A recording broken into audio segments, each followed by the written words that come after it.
Hello, my dear students, and welcome to Digital Ventures, India's first personalized online learning platform for self-learners. सो बच्चों, आज हम बात करने वाले हैं डे 59, एक ऐसा सेशन जहां हम कहते हैं मास्टर 20 वर्ड्स इन 20 मिनट्स, और एक अल्फाबेटिकल सेशन जिसमें हम वोकैब को आपको अल्फाबेटिकल ऑर्डर में ही पढ़ाते हैं, जहां ए से लेके जी तक सारे वर्ड डिस्कस होने वाले हैं। तो आज बात करते हैं 59 की। ये एक 100 सेशंस की सीरीज होगी, पूरे 100 सेशंस हम इसमें कराएंगे, जिसमें 1000 वर्ड्स को ऐसे वर्ड्स सिनोनिम एंटोनिम्स के तरीके से कवर किया जाएगा। 1000 इडियम्स हैं, आइडेंटिफाई करने में आसानी है क्योंकि अल्फाबेटिकल ऑर्डर में ही ये सब कुछ होने वाला है। तो चलिए आज का बात करते हैं। पहला वर्ड है मक रेकिंग। मक रेकिंग का मतलब क्या होता है? मक रेकिंग का मतलब होता है घोटालों को खुलासा करना। ये तो आजकल मक रेकिंग बहुत ही हो रहा है, ठीक। आजकल तो हमेशा से बीजेपी कांग्रेस कोई भी हो, मक रेकिंग चलता ही रहता है, घोटाले खुलते ही रहते हैं। द एक्शन और searching out and publishing scandalous information. Action होना या सर्चिंग आउट करना या पब्लिशिंग करना, किसको? स्कैंडलस इंफॉर्मेशन को, यानी कि जो घोटालों में लिप्त इंफॉर्मेशन है उसको बताना।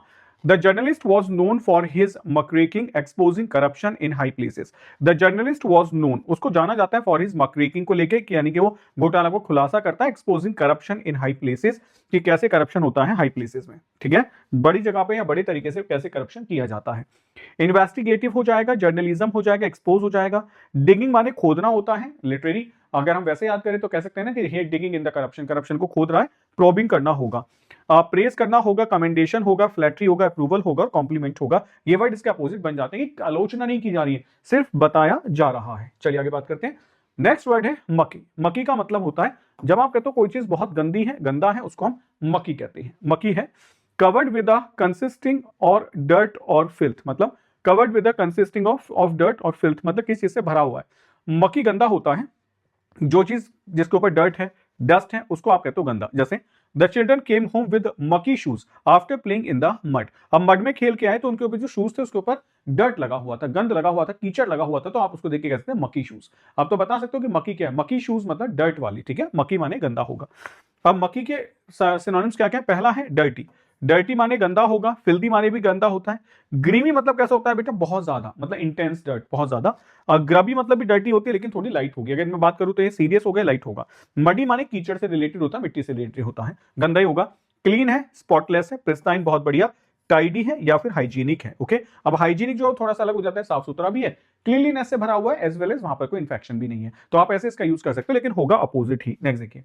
नेक्स्ट है म्यूलिंग। म्यूलिंग का मतलब क्या होता है? म्यूल, गहन विचार करना, thinking deeply about a fact, proposal और रिक्वेस्ट। जैसा आप करते हो ना, म्यूलिंग करते हैं, एग्जाम आ रहा है तो गहन विचार करते हैं कि कौन सा देना है, कौन सा नहीं देना है, किसके लिए फॉर्म भरना है, किसके लिए फॉर्म नहीं भरना है, तो उसको म्यूलिंग कहते हैं। म्यूलिंग मतलब गहन विचार करना। She was mulling over the idea of taking a year off to travel, मतलब शी वॉज म्यूलिंग, वो विचार करी over the idea of taking a year off to travel, की कुछ छुट्टियां कर ली, ट्रैवल कर ली, इस बात पे विचार करना, म्यूलिंग करना। आप भी एग्जाम्स के लिए म्यूल करते होगे, म्यूलिंग करना, विचार करना वर्ब है, तो इसका मतलब विचार करना सीधे सीधे बन जाएगा। आप कंटेम्पलेटिंग करते होगे, ये इंपॉर्टेंट वर्ड है बेटा, नोट कर लेना, बहुत अच्छा वर्ड है। कंटेम्पलेटिंग अक्सर पूछा जाता है। कंसीडरिंग आसान है, एक पॉन्डरिंग पूछा जाता है, ये अच्छा वर्ड है, ठीक है। रिफ्लेक्टिंग आसान है, डेलिब्रेटिंग होता है जानबूझ के स्वेच्छा से करना। अपोजिट क्या है? इग्नोर कर देना, डिसरिगार्ड कर देना, नेग्लेक्ट करना, ओवरलुक कर देना, अवॉइड कर देना, ये इसका अपोजिट बन जाता है। नेक्स्ट आइए। नेक्स्ट है मुंडेन। मुंडेन मतलब होता है कोई चीज साधारण है, मुंडेन है।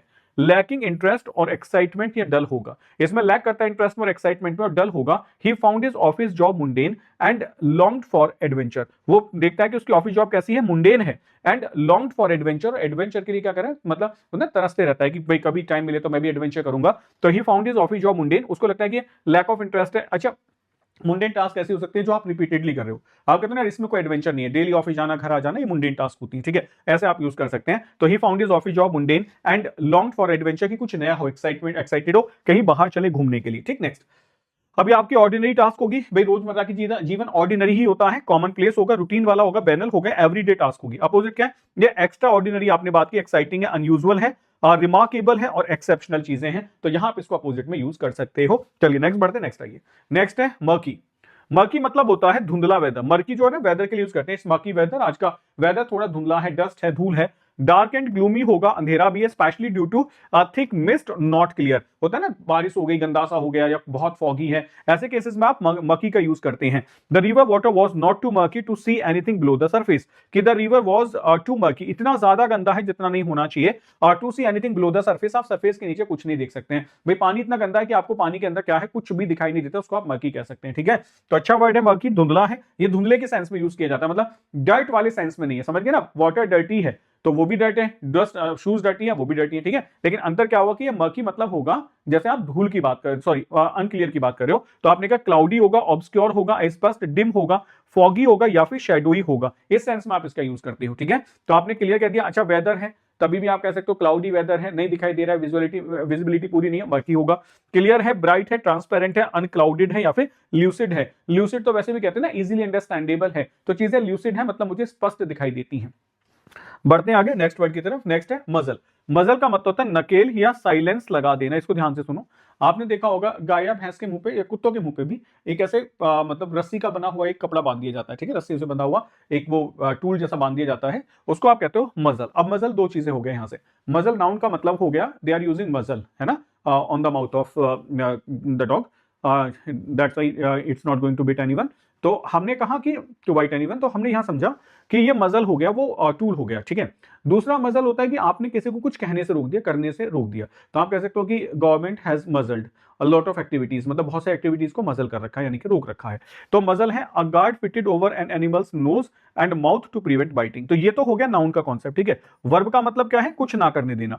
द डॉग वोर अ मजल, डॉग ने पहन रखा है muzzle during walks to ensure it wouldn't bite anyone, ये एंश्योर करने के लिए कि वो किसी को काट ना ले, तो मजल लगा देते हैं, ठीक है। तो मजल नाउन होगा। ऐसे ही किसी का मुंह बंद कर देना। अब देखो सिनोनिम्स क्या दिए गए। अब मजल एक नाउन है, उसका तो कोई सिनोनिम हो नहीं सकता है। रिस्ट्रेंट कर देना, गैग लगा देना, साइलेंस कर देना, सप्रेस दबा देना, बाइंड कर देना।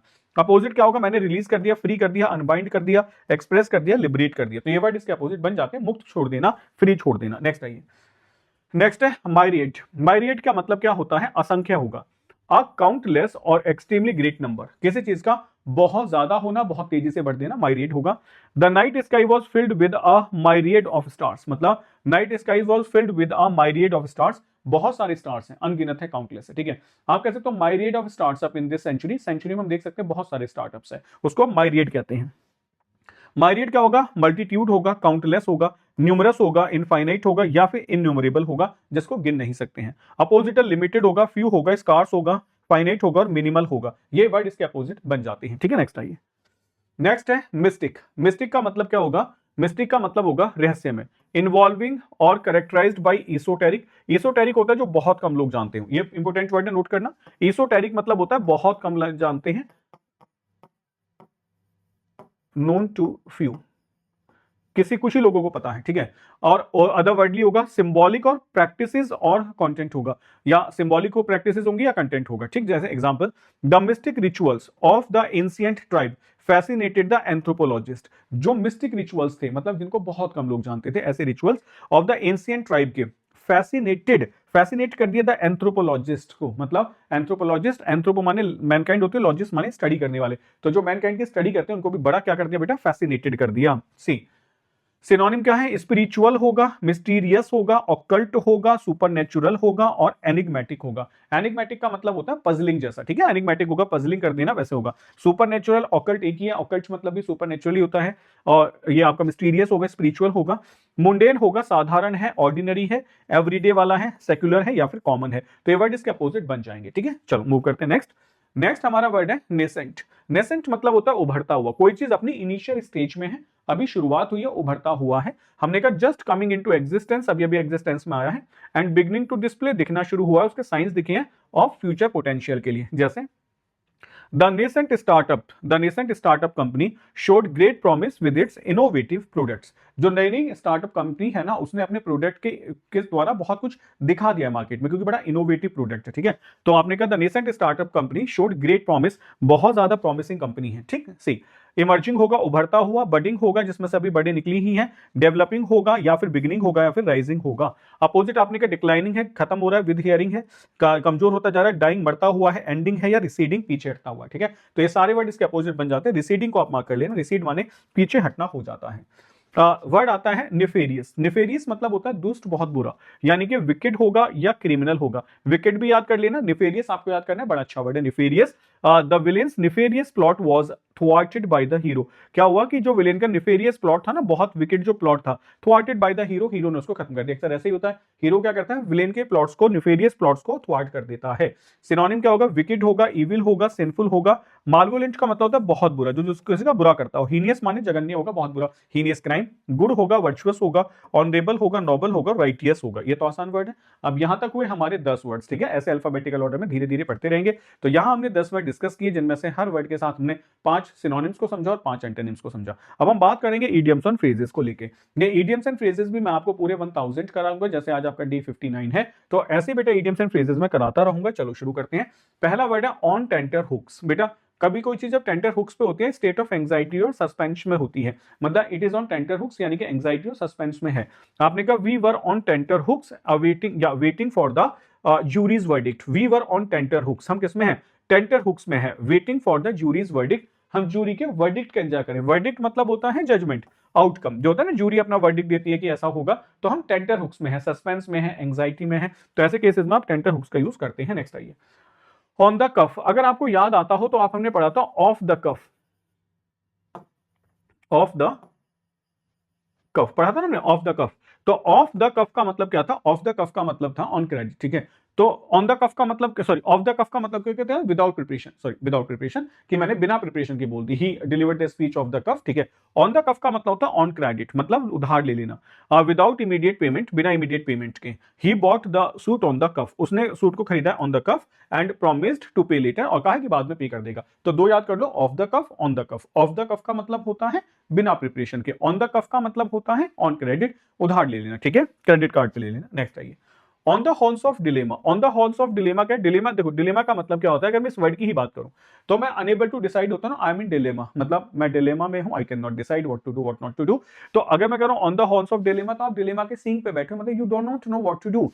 मतलब क्या है, to be faced with two difficult choices, आपके सामने दो डिफिकल्ट चॉइसेस हैं, यानी कि आसान कुछ भी नहीं है, दोनों चीजें डिफिकल्ट हैं, अब कौन सी करनी है ये आपको डिसाइड करना है। तो ये कहलाती है कंडीशन डिलेमा की। जैसे ही is on the horns of dilemma whether to stay in his current job और मूव अब्रॉड, कि वो डिलेमा में है व्हाट टू डू, कि अपनी करंट जॉब को ही रेगुलर करे या फिर मूव कर जाए अब्रॉड, ठीक है। तो ऐसी कंडीशन डिलेमा कहलाती है। ऑन द नॉकर्स, ये जो नौकर होता है KNOCKER, इसका मतलब लिख लो। नौकर जो होता है एक नाउन होता है, और metal object on the door to knock. Knock करने के लिए आपने देखा होगा ना, एक ऑब्जेक्ट लगा रहता है, उसको नॉकर कहते हैं, ठीक है। जैसे मानो पहले तो दरवाजे पे कुंडी होती थी, खटखटा देते थे, ठीक। तो ऐसे कुछ जगह आपने देखा गोल सा रिंग लगा रहता था, उसको दबाना होता था, वो तो नॉकर कहलाता था। तो वो नॉकर हो गया। तो ऑन द नॉकर, अब आप समझो कि आप कौन सी जॉब में, ऑन द नॉकर, यानी कि नौकर की जॉब में, खटखटाने वाली जॉब में है। डोर टू डोर सेल्स और कैंपेनिंग, समझ आ रहा है। तो सेल्समैन क्या करते हैं, एक दरवाजे से दूसरा दरवाजा खटखटाते हैं। तो he has been on the knocker all day trying to sell insurance, वो क्या है, वो ऑन द नॉकर है all day trying to sell insurance, और हमेशा इंश्योरेंस बेचता रहता है, ठीक है। नेक्स्ट आइए, on the spur of the moment, मतलब स्पर ऑफ द मोमेंट का मतलब क्या होता है समझ लेते हैं। बेटा स्पर ऑफ द मोमेंट का मतलब होता है बिल्कुल सही समय पे, डन सडनली विदाउट प्लानिंग, कोई चीज आपने बिना प्लानिंग की कर दी, on the spur of the moment. जैसे they decided to go to the beach on the spur of the moment, उन्होंने डिसाइड किया कि वो बीच पे जाएंगे on the spur of the moment, की मोमेंट के स्पर पे, ठीक है। तो चलिए बात करते हैं on the spur of the moment, मतलब done something without planning. Next आइए, तो भाई नेक्स्ट वर्ड है on your last leg. Last leg का मतलब होता है आप अपनी आखिरी टांग पे, ठीक है। तो वेरी टायर्ड होगा और क्लोज टू कोलैप्स होगा, कोई चीज गिरने वाली है। After working all night I am on my last leg, मतलब पूरी रात काम करने के बाद मैं थक गया कि अब मैं गिर जाऊंगा, तो आप कह सकते हो ऑन माई लास्ट लेग होगा। वंस बिटन ट्वाइस शाई, आपको एक बार काटा गया, दो बार आप शाई है, मतलब being cautious after a bad experience, मतलब कुछ आपके साथ बुरा हुआ है ना, एक सुना होगा आपने कि दूध का जला छाछ भी फूंक फूंक के पीता है, वैसी वाली बात। तो आपको एक बार बुरा हुआ है तो आप बार बार चीजों को समझने की कोशिश कर रहे हो। After the failed investment, after the failed investment he is once bitten twice shy about starting new ventures. After the failed investment के बाद में अब खो क्या गया, एक बार तो उसको चोट लग गई, तो he is once bitten twice shy, बहुत सोच समझ के काम करता है, अबाउट स्टार्टिंग न्यू वेंचर्स, नए वेंचर्स को शुरू करने के लिए। One swallow doesn't make a summer, ठीक है। अच्छे स्वेलो जो होता है, एक तो हमको पता है ना निगलना होता है, वन स्वेलो, ठीक है, या तो आप ये कह दो निकलना है, लेकिन मैं आपको बता रहा हूँ ये क्या है। ये एक तरीके की बर्ड होती है, वैसे जो बर्ड होती है ना थोड़ी बैट जैसी दिखाई देती है, इसकी टेल साइड में आप देखेंगे ऐसे दो फ्लैप से निकले रहते हैं, ठीक है ना, ये होती है। तो वो आप देख लेना, बर्ड की पिक्चर जैसी भी होती है, मैं तो बता रहा हूँ बस एक बर्ड होती है और ये सिंबलाइज होती है कि ये क्या करते हैं ना, समर के आने से पहले दिखाई देती है। मतलब जैसे होते हैं ना कि गर्मी आने वाली है तो ये बर्ड घूमने शुरू कर देती है, तो आपने कहा हाँ भाई इस बर्ड को अगर मैं आसमान में देख रहा हूँ तो इट मींस ये गर्मी समर आने वाली है। तो आपने कहा वन स्वेलो यानी कि ऐसी ऐसी एक bird doesn't make a summer, वो पूरा समर नहीं बनाती। आप समझ गए होंगे कि किसी वजह से आपने एक चिड़िया देखी और आपने कह दिया अब तो गर्मी आ गई, तो एक तो आ सकती है ना, तो कोई आपको एग्जाम्पल देते हैं, अकेली जो बर्ड है ना वो नहीं, जब ये पूरी कम्युनिटी निकल के आएगी तब आप समर को मानेंगे, ठीक है। तो इसका मतलब a single event does not indicate a general trend, मतलब एक सिंगल इवेंट ये नहीं कह सकता ना कि ट्रेंड ऐसा ही है। एक कंपनी ने कहा कि हम ऐसा काम कर रहे हैं तो आपने कह दिया सब ऐसा ही कर रहे होंगे, नहीं है। एक आदमी ने कैसी जींस पहन के तो आप ट्रेंड सेटर नहीं बन सकते, सेम। तो she passed one test but one swallow doesn't make a summer, she still needs to work hard. आगे समझ कि उसने एक टेस्ट पास किया है, इसका मतलब ये नहीं है कि one swallow doesn't make a summer, मतलब ट्राई टू अंडरस्टैंड, अभी बहुत सारा कुछ करना बाकी है। नेक्स्ट आता है आपका out for the count. Out for the count का मतलब है, आप इसको आर्मी से लगा दो, आर्मी में रात को गिनती होती है और एक आदमी गिनती से बाहर है, इसका मतलब अनकॉन्शियस है और वेरी डीपली स्लीप है, सोया हुआ से पता ही नहीं कब काउंटिंग हो रही है। I am out of count मतलब हुआ after the marathon I was out for the count for hours, कई घंटे के लिए मैं सो गया, यानी कि मैं गिनती में था ही नहीं। Okay, out for the count होता है। नेक्स्ट देखिए आउट हैरोड। हैरोड ये क्या है, ये हैरोड जो है एडवर्ड उसके विलियम शेक्सपियर के प्ले में हीरो है और हैरोड बहुत एंग्री है, तो टू एक्साइटेड इन वायलेंस और क्रुएलिटी, बहुत नाराज रहता है, एक्सीड रहता है इन वायलेंस में और क्रुएलिटी में, उसको हैरोड कहते हैं। तो आउट हैरोड, हैरोड उसके नाम से ही बना हुआ है कि आपने किसी को देखा बहुत ज्यादा वायलेंट है, बहुत गुस्से में, आउट हैरोड, हैरोड आपने कह दिया। The dictator's brutal actions seemed to out Herod, Herod. आगे समझ कि जो इसके डिक्टेटर्स के ब्रूटल एक्शंस है ना वो हैरोड, हैरोड दिखाई देते हैं, आप इसको ऐसा कह सकते हैं। तो ये हुए 10 आपके इडियम्स एंड फ्रेजेस। आपको सेशन कैसा लगा कमेंट सेक्शन में जरूर बताया करो, और आपको वर्ड ऑफ द डे और इडियम ऑफ द डे कौन सा बनाना है वो बताएं। एक एक एग्जाम्पल जरूर कमेंट सेक्शन में लिखा करो कि हमारी मेहनत है तो हमें लगना चाहिए कि हाँ सच में आप लोगों ने कुछ बेहतर किया है। देखिए यहां से बात करते हैं कैप्सूल कोर्सेज के। इनके लिए आपको www.digitalventures या तो आप उसको शुरुआत कर लो, ठीक है, वेब को, या फिर आप कर सकते हो डिजिटल वेंचर्स की एप्लीकेशन को प्ले स्टोर से डाउनलोड कर सकते हैं। वहां पे आप जब सीडीएस कैटेगरी में जाते हैं तो आपको वहां आपका ये कोर्स मिल जाता है, ठीक है। ये स्पेशली वोकैब का कोर्स है जिसमें से वोकैब पढ़ाई गई है पिक्चर्स की मदद से, तो ये 99 रुपीज का आपके लिए कोर्स होगा। नेक्स्ट आइए, जो बच्चे कंप्लीट इंग्लिश पढ़ना चाहते हैं जिसमें ग्रामर भी हो, वोकैब भी हो, रीडिंग एबिलिटी भी हो, साथ के साथ उसके हैंड रिटन नोट्स भी हो, प्रैक्टिस क्वेश्चंस भी हो, तो ऐसा कोर्स आपको मिलता है कंप्लीट इंग्लिश कोर्स, यदि आपको इंग्लिश में ही प्रॉब्लम है, क्योंकि आप जानते हैं सीडीएस का पेपर डिपेंड करता है इंग्लिश के ऊपर। ओके, तो यहां हम देखें तो 117 मतलब आर्ट्स का ये बेटा आपका कोर्स है जो आपको 999 में मिल जाता है। जो बच्चे सीडीएस 1 2026 के लिए तैयारी कर रहे हैं उनके लिए हम समझ लेते हैं बेटा ये कोर्स आपके लिए अवेलेबल है, ये सारे टीचर्स हैं, 800 घंटे से ज्यादा का ये फाउंडेशन कोर्स है, तो इसके लिए आप खुद को तैयार रखें।